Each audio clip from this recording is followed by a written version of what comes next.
Bonjour à tous. Vous connaissez sans doute l'application Talking Angela. Cette application qui a fait plusieurs fois polémique, pour résumer, en février 2013. Talking Angela fait l'objet d'un canular internet, affirmant que le jeu encourage les enfants à divulguer des informations personnelles sur eux-mêmes, ce qui serait utilisé par des pédophiles pour identifier leur lieu de vie. La rumeur, qui a été largement diffusée sur Facebook, affirme qu'Angela, le personnage principal du jeu, demande des renseignements personnels à l'enfant en utilisant la fonction du chat de jeu. D'autres versions de la rumeur accusent l'application d'être responsable de la disparition d'un enfant ou qu'il est dirigé par un ou plusieurs réseaux pédophiles. Eh bien, figurez-vous que l'application est de retour depuis un petit bout de temps déjà, et qu'elle a fait énormément de victimes. Dans cette vidéo, je vais donc vous raconter 3 témoignages flippants. Restez bien jusqu'au bout, car une petite nouveauté va faire son apparition sur le 3e témoignage. Celui-ci sera raconté par la victime elle-même, qui a vraiment eu une histoire très tragique.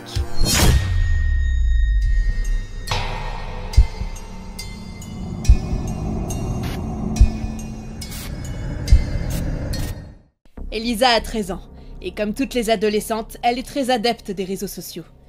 Étant une fille plutôt timide, elle parle souvent à ses amis via Instagram. Un soir, une copine à elle lui dit qu'il y a une nouvelle application disponible. Son nom est Talking Angela. Son amie lui explique que c'est très prenant et que c'est un peu comme un Tamagotchi. En gros, il faut s'occuper d'un chat virtuel très mignon, lui donner à manger, jouer avec elle, et on peut même communiquer avec elle via le micro du téléphone. Elisa, étonnée par toutes les possibilités proposées de l'application, décide de l'installer. Quelques minutes plus tard, elle lance l'application et se prend très vite au jeu. Tellement qu'elle décide de jouer de longues heures jusqu'à 3 heures du matin, heure à laquelle tout va tourner à l'horreur pour elle. Il est 3 heures du matin. Elisa, toujours en train de jouer à Talking Angela, remarque des bugs assez étranges. L'application qui se ferme toute seule, Angela qui commence à parler seule de façon anormale, et elle remarque aussi qu'Angela a les yeux rouges, alors que de base ils sont tout noirs. Elisa, ayant seulement 13 ans et la fatigue étant très présente, fit une énorme crise d'angoisse. Elle appela son père en lui disant qu'elle n'allait pas bien, qu'elle avait du mal à respirer, et qu'elle pensait vraiment qu'elle allait mourir. Son père, paniqué, la conduisit d'urgence à l'hôpital. Heureusement pour elle, elle s'en est sortie indemne. Les médecins diagnostiquèrent simplement une crise d'angoisse due à une fatigue prolongée. Mais qui sait, peut-être que c'est Angela qui est derrière tout ça.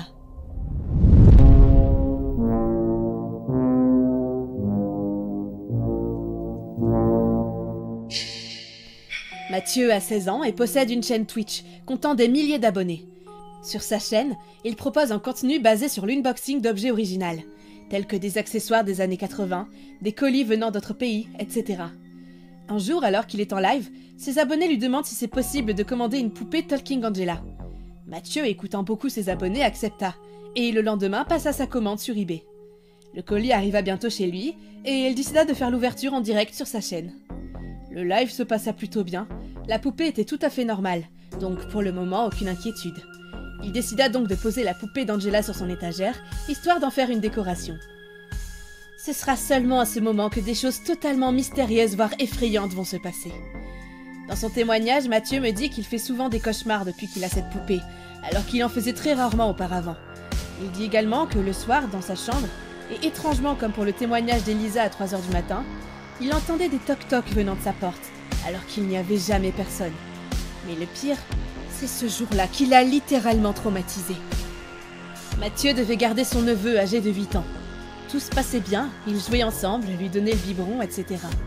Mais à un moment donné, alors que le petit dormait profondément dans la chambre de Mathieu, il alla dans la cuisine afin de faire le repas. Et c'est là qu'il entendit son neveu hurler comme jamais. Il se dépêcha vite d'aller voir ce qui se passe, et avec frayeur, il aperçut le petit qui s'étouffait sous la couverture. Et la poupée d'Angela n'était plus sur l'étagère, mais sur son neveu, comme si la poupée était vivante et essayait de tuer le bébé. Mathieu, paniqué, arriva tout de même et parvint à sauver la vie du petit. Comme vous vous en doutez, il décida de se débarrasser de cette poupée en la brûlant. Aujourd'hui, Mathieu va bien, mais il n'oubliera jamais cette fameuse poupée du nom d'Angela.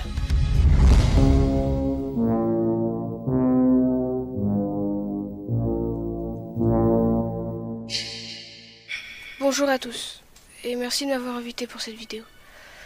Je vais vous raconter mon témoignage, ou plutôt celui de ma sœur décédée par suicide à cause de cette application, nommée Angela.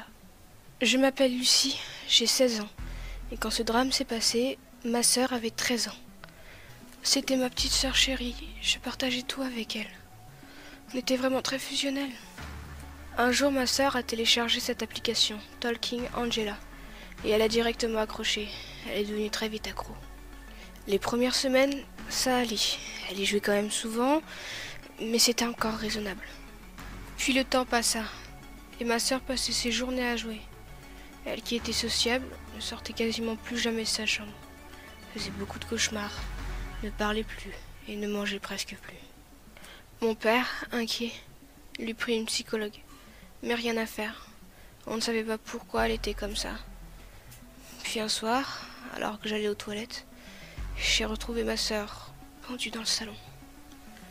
Elle s'était suicidée. Voilà. Sachez que pour moi, c'est très difficile à raconter tout ça.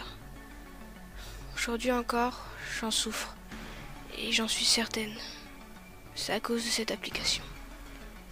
Vous qui écoutez mon témoignage, n'installez jamais Talking Angela. Un remerciement à toi pour ton témoignage. Et merci à tous d'avoir écouté ces 3 témoignages qui sont vraiment, je l'avoue, flippants. Faites vraiment attention à Talking Angela. Ce n'est pas un jeu comme les autres. Même si j'avoue, j'adore y jouer rien que pour taper Angela.